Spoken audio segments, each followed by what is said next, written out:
और पश्चिम बंगाल लोकसभा की सभी सीटों पर भगवा लहराने के लिए बीजेपी ने बिगुल फूंक दिया है। चाहे प्रधानमंत्री नरेंद्र मोदी हो या गृह मंत्री अमित शाह या मुख्यमंत्री योगी आदित्यनाथ, सभी ममता बनर्जी को संदेश खाली समेत कई मुद्दों पर चौतरफा घेर रहे हैं। अब ममता बनर्जी को अपनी सीटें खोने का डर सताने लगा है, हारने का डर सताने लगा है। एक रिपोर्ट आपको दिखाते हैं।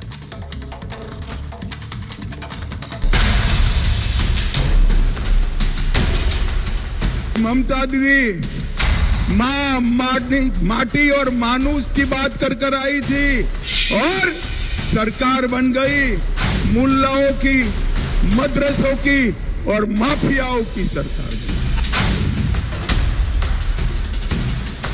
दंगाई उत्तर प्रदेश में इस प्रकार से अत्याचार करते, अब तक मैं इनको लटका करके, उल्टा लटका करके ठीक कर देता। लोकसभा चुनाव के 2 चरणों का मतदान हो चुका है। जैसे जैसे अगले चरणों की तारीख नजदीक आ रही है, सियासी पारा 7वें आसमान पर चढ़ता जा रहा है। कुछ ऐसा ही माहौल पश्चिम बंगाल में देखने को मिल रहा है। पश्चिम बंगाल की सभी सीटों पर भगवा लहराने के लिए बीजेपी ने बिगुल फूंक दिया है। प्रधानमंत्री नरेंद्र मोदी, गृह मंत्री अमित शाह और यूपी के सीएम योगी आदित्यनाथ ने डेरा जमा लिया है, जिसकी वजह से ममता दीदी घबराई हुई है। संदेश खाली का मुद्दा हो, अपराधी या माफिया का सवाल हो, सीएए एनआरसी का मुद्दा हो या फिर राम मंदिर, बीजेपी ने इन मुद्दों पर ममता बनर्जी को चारों तरफ से घेर लिया है। हालात तो ये हो गए हैं कि ममता दीदी को समझ ही नहीं आ रहा है कि करे तो करे क्या, कहे तो कहे क्या। गृह मंत्री अमित शाह ने सीएम ममता बनर्जी के खिलाफ मोर्चा खोल दिया। उन्होंने कहा कि ममता दीदी मां माटी और मानुष की बात कर सत्ता पर काबिज हुई, लेकिन सरकार बनने के बाद विशेष समुदाय और माफिया की सरकार बनकर रह गई। ये ममता दीदी माटी और मानुष की बात कर आई थी और सरकार बन गई मुल्लाओं की, मदरसों की और माफियाओं की सरकार बनी।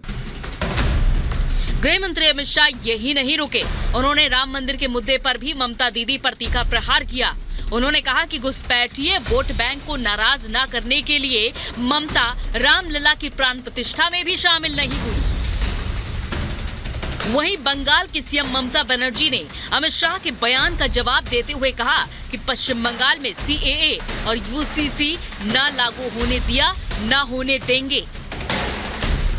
আমার রাজা কি, আমার ইচ্ছে সর্বধর্ম সমন্বয়, আমার ইচ্ছে আপনাদের নিরাপত্তা, আপনাদের জীবন, নো এনআরসি, নো ক্যাট, নো ইউনিফর্ম সিভিল কোড, সব মানুষের অধিকার তার নিজস্ব অধিকারের মতো থাকবে।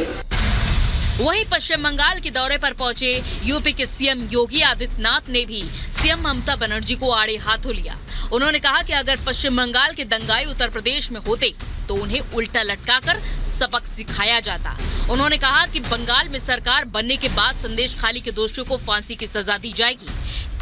अगर ये दंगाई उत्तर प्रदेश में इस प्रकार से अत्याचार करते, अब तक मैं इनको लटका करके, उल्टा लटका करके ठीक कर देता और वह हाल इनके कर देते कि इनकी 7 पीढ़ियां भूल जाती कि दंगा कैसे होता है। योगी आदित्यनाथ यही नहीं रुके, उन्होंने ममता पर तीखा हमला बोलते हुए कहा कि बंगाल को हिंदू विहीन करने की साजिश चल रही है। तृणमूल बंगाल का विनाश करना चाहती है, लेकिन बीजेपी बंगाल का विकास चाहती है। बंगाल को लूटने के लिए और भारत के खिलाफ साजिश रचने के लिए एक हैं कांग्रेस कम्युनिस्टों के साथ भी, और दिल्ली में तृणमूल कांग्रेस के साथ मिलकर के भारत के खिलाफ वही साजिश करना चाहती है जो साजिश वह बंगाल के अंदर हिंदुओं के साथ कर रही है। पश्चिम बंगाल में बीजेपी ने संदेश खाली समेत कई मुद्दों पर ममता और उनकी पार्टी पर शिकंजा कस दिया है, जिसकी वजह से ममता की इस चुनाव में मुश्किलें बढ़ गई हैं। Bureau report, Republic Bharat. और चरणबद्ध तरीके से मतदान की प्रक्रिया आगे बढ़ रही है और साथ ही आगे बढ़ रहा है नामांकन का सिलसिला। आज बीजेपी के 3 दिग्गजों ने अपने नामांकन दाखिल किए हैं। दिल्ली से मनोज तिवारी और हर्ष मल्होत्रा ने, तो जबकि यूपी के सुल्तानपुर से मेनका गांधी ने नामांकन दाखिल किया और इससे पहले रोड शो भी निकाला। कैसा रहा रोड शो का नजारा, इस रिपोर्ट में दिखाते हैं।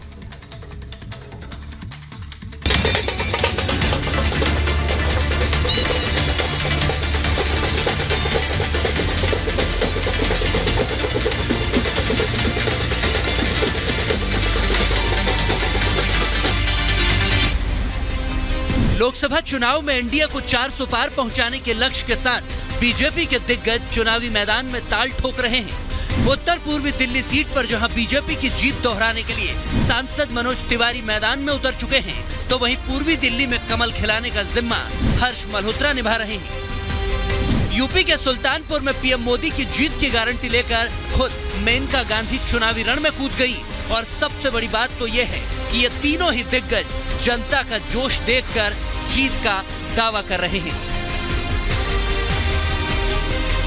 खासकर राजधानी दिल्ली से आई ये तस्वीरें बताने के लिए काफी हैं कि कैसे 24 के सियासी समर में इस बार मुकाबला रोचक होने वाला है। एक तरफ जहां उत्तर पूर्वी दिल्ली लोकसभा सीट पर जीत दोहराने के लिए बीजेपी के प्रत्याशी मनोज तिवारी जमीन पर पूरी ताकत के साथ उतरे हैं, तो दूसरी तरफ पूर्वी दिल्ली से बीजेपी के उम्मीदवार हर्ष मल्होत्रा को मिल रहा जनता का प्यार पूर्वी दिल्ली में भी उनकी जीत की भविष्यवाणी कर रहा है। जनता का भरपूर समर्थन दिल्ली में देश में मिल रहा है।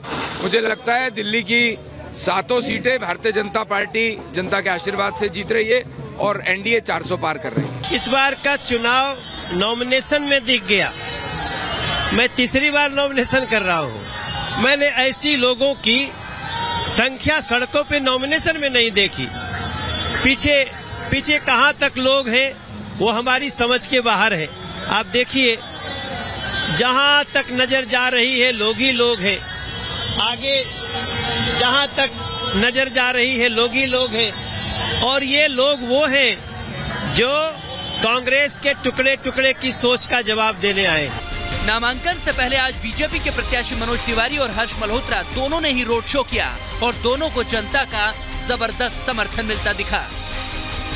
उत्तर पूर्वी दिल्ली लोकसभा सीट से मौजूदा सांसद मनोज तिवारी की जीत के लिए सभा में जहां जबरदस्त भीड़ जुटी, तो वहीं हर्ष मल्होत्रा की रैली में जय श्री राम के नारे गूंजते रहे। बेशक यही वजह है कि बीजेपी का शीर्ष नेतृत्व भी दोनों की जीत को लेकर आश्वस्त नजर आ रहा है।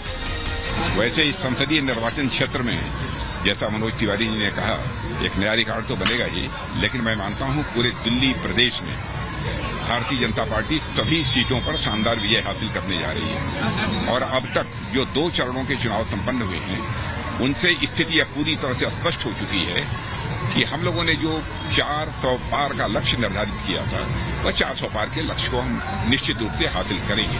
केंद्रीय रक्षा मंत्री राजनाथ सिंह की मौजूदगी में नामांकन भरने पहुंचे मनोज तिवारी के रोड शो का काफिला जैसे जैसे आगे बढ़ता गया, ये साफ होता गया कि मनोज तिवारी क्यों जनता के बीच इतने पॉपुलर हैं। पूर्वी दिल्ली से जो नजारा सामने आया, उसने इस सवाल का जवाब भी दे दिया, आखिर क्यों बीजेपी ने हर्ष मल्होत्रा पर दांव खेला है।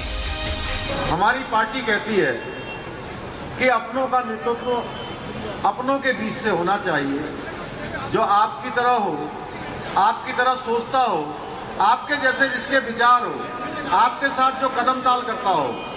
ऐसे हमारे प्रत्याशी आदरणीय हर्ष मल्होत्रा जी। सुल्तानपुर सीट पर मेनका गांधी ने भी आज जीत का दावा ठोकते हुए नामांकन कर दिया। नामांकन से पहले उन्होंने अयोध्या प्रयागराज नेशनल हाईवे पर रोड शो किया, जिसमें शामिल हुए लोगों में अपने नेता को लेकर उत्साह भी दिखा और भरोसा भी दिखा। साथ ही उन्होंने मेनका को जिताने की जिद की। बेशक बीजेपी प्रत्याशियों के समर्थन में उमड़ी ये भीड़ विपक्ष की टेंशन बढ़ाने वाली है और साथ ही चेतावनी देने वाली भी, क्योंकि जिस तरह से बीजेपी का विजय रथ आगे बढ़ता दिख रहा है, वो इंडी गठबंधन को सीधा संदेश दे रहा है कि 2024 का रण कठिन ही नहीं नामुमकिन होने वाला है। इस दफा चुनौती कम है। बहरहाल जनता से 2 बार जीत का आशीर्वाद पा चुके प्रधानमंत्री नरेंद्र मोदी अपने समर्थकों से 400 पार से ज्यादा सीटों पर विजय पताका फहराने का भरोसा दे चुके हैं और बीजेपी का हर नेता हर कार्यकर्ता पीएम के दावे को सच करने में पूरी शिद्दत से जुटा हुआ है। खुद प्रधानमंत्री मोदी इस वक्त देश भर में तूफानी प्रचार में लगे हैं और इसका फायदा जमीन पर नेताओं को दिखने लगा है। Bureau report, Republic Bharat.